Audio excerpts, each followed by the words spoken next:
7 दिन से आप लोगों का आमरण अनशन जारी है, अभी तक क्या हुआ, क्या प्रोग्रेसिव है? अभी तक लगातार 25 तारीख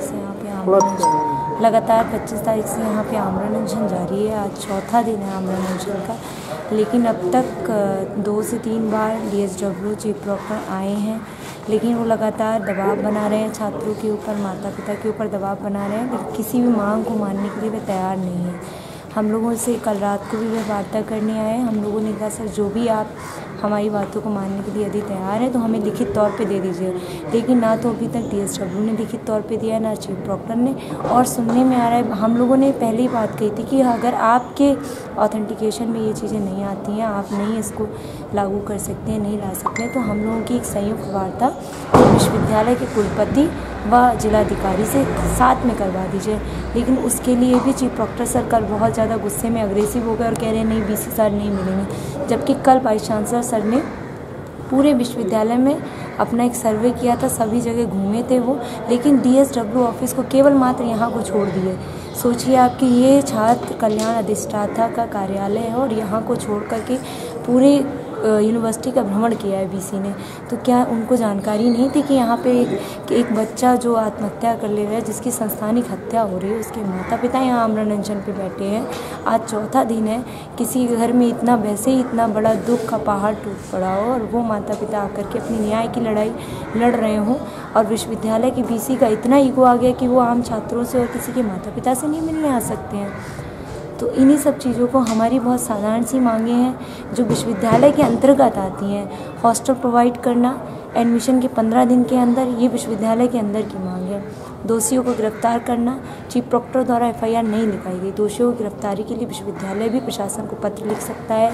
और प्रशासन से हमने तो प्रशासन से भी कहा है, प्रशासन भी दोषी जो भी हैं, 306 की धारा लगी है हत्या को उकसाने के लिए, आत्महत्या को उकसाने के लिए, लेकिन फिर भी उसके तहत भी उनकी गिरफ्तारियां नहीं हुई हैं। और बहुत जेन्युइन सी मांग, रूम रेंट कंट्रोल एक्ट लागू करने के लिए यदि विश्वविद्यालय असमर्थ है तो वह प्रशासन की DM के अथॉरिटी में आता है, तो DM को बुला करके इस पर वार्ता हो सकती है। उन्होंने DM को नहीं बुलाया। साथ ही साथ हम लोग चाहते हैं कि जो छात्र जिनको हॉस्टल नहीं मिल पा रहे हैं उनको डेली किसी भत्ता प्रोवाइड किया जाए।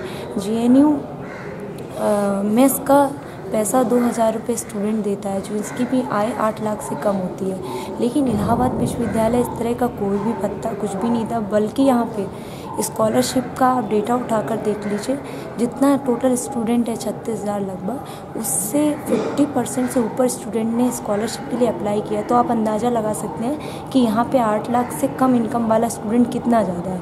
तो यहाँ पे कोई ऐसा सोर्स ऑफ है ही नहीं स्टूडेंट के लिए फंड प्रोवाइड करना, जो एक गरीब परिवार से आने वाला छात्र, एक ग्रामीण पृष्ठभूमि से आने वाला छात्र यहाँ पे गुजर बसर कर सके। जिस तरह से मकान मालिक किराया बढ़ाते हैं, मकान मालिक शोषण करते हैं, उसके विरुद्ध विश्वविद्यालयों में हॉस्टलों का होना बेहद ज़रूरी है। हम चाहते हैं कि नए हॉस्टल जो बन रहे हैं उन हॉस्टलों की डेडलाइन, एक परफेक्ट डेडलाइन यूनिवर्सिटी की तरफ से हमें दे दी जाए कि 3 साल 4 साल से अगर हम लोग यहाँ पे हैं, रोज़ ये कह देते हैं कि हॉस्टल बन रहा है, आप एक डेडलाइन अब हमें दे दीजिए कि आप कब तक हॉस्टल बना लेंगे। विमेन हॉस्टल हो चाहे वो बॉयज़ हॉस्टल हो, कम से कम 500 की स्ट्रेंथ का एक हॉस्टल, 500 की स्ट्रेंथ के 2 हॉस्टल कम से कम इन्हें बनाने चाहिए। विमेन हॉस्टल कम से कम 1 बनाना चाहिए इनको, 500 से 600 स्ट्रेंथ का। हम लोग की बहुत जेन्युइन सी ये डिमांड्स है, लेकिन अभी तक ना BC सर यहाँ पे आए हैं, ना ही DM सर यहाँ पे आए हैं, और आज तो कोई जिला प्रशासन से भी नहीं आया। भविष्य की रणनीति क्या होगी आप लोगों की आंदोलन को आगे ले जाने की? अगर हम में से कोई, हम लोग तब तक नहीं उठेंगे वैसे तो आमरण अनशन से जब तक हम यहाँ बैठ पा रहे हैं। अगर मान लीजिए, और मैं तो हम लोग यही सोच रहे हैं कि अगर हम लोग हॉस्पिटलाइज भी होते, कुछ भी होता है, हम लोग आमरण अनशन नहीं तोड़ेंगे। अन्यथा भविष्य में ये छात्रों का दबाव है, लगातार वह भी दबाव में है, लेकिन डिसीज़न नहीं ले रहे हैं क्योंकि ये बहुत ही ढीठ हो चुके हैं कायदे में। देखा जाए DSW सर को अब तक लगातार कई ज्ञापन दिए जा चुके हैं। हर साल यहाँ पे सभी ज्ञापन देते रहते हैं और DSW सर ज्ञापनों की लिस्ट नीचे दबाते रहते हैं, तो इन पर कोई असर नहीं होता है। और बल्कि अगर इनसे कोई मांग रखो तो ये कह देते हैं ये गुंडा है, वो गुंडा है, आपको इंडिविजुअल टारगेट करने लगते हैं। तुम कितने बजे आती हो, वो मेरे समय की भी पाबंदी रखते हैं कि मैं कितने बजे हॉस्टल आती हूँ, कितने बजे निकलती हूँ। तो सोचिए उनकी मानसिकता बस वहीं तक सीमित है। वो विश्वविद्यालय के जेन्युइन समस्याओं को सॉल्व करना ही नहीं चाहते हैं। और सेंट्रल यूनिवर्सिटी है, ये सेंट्रल यूनिवर्सिटी में यूजीसी की गाइडलाइन कहती है कि 60% स्टूडेंट को हॉस्टल देना अनिवार्य है। लेकिन अगर ये आप 60% स्टूडेंट को हॉस्टल नहीं दे पा रहे हैं, किस अधिकार पे आप सेंट्रल यूनिवर्सिटी का दर्जा प्राप्त कर रहे हैं? आप कोई भी सेंट्रल यूनिवर्सिटी वाली सुविधाएं बच्चों को नहीं दे पा रहे हैं, ना तो कोई आपकी बस की सुविधा है, ना कोई आपके पास मेडिकल की सुविधा है। आखिर कब तक छात्र यहाँ पे ऐसे ही भटकेंगे और कब तक ऐसे आत्महत्या करेंगे? इसको रोकने के लिए हमारी भविष्य की रणनीति कि भविष्य में ऐसा ना घटना घटित हो, इसलिए हम लोग आज यहाँ 4 दिन से लगातार आमरण अनशन पे बैठे हुए हैं। जो डॉक्टरों की टीम आप लोगों की चेकअप के लिए आई है, उन डॉक्टरों ने कहा कि आपको तुरंत हॉस्पिटलाइज की ज़रूरत है।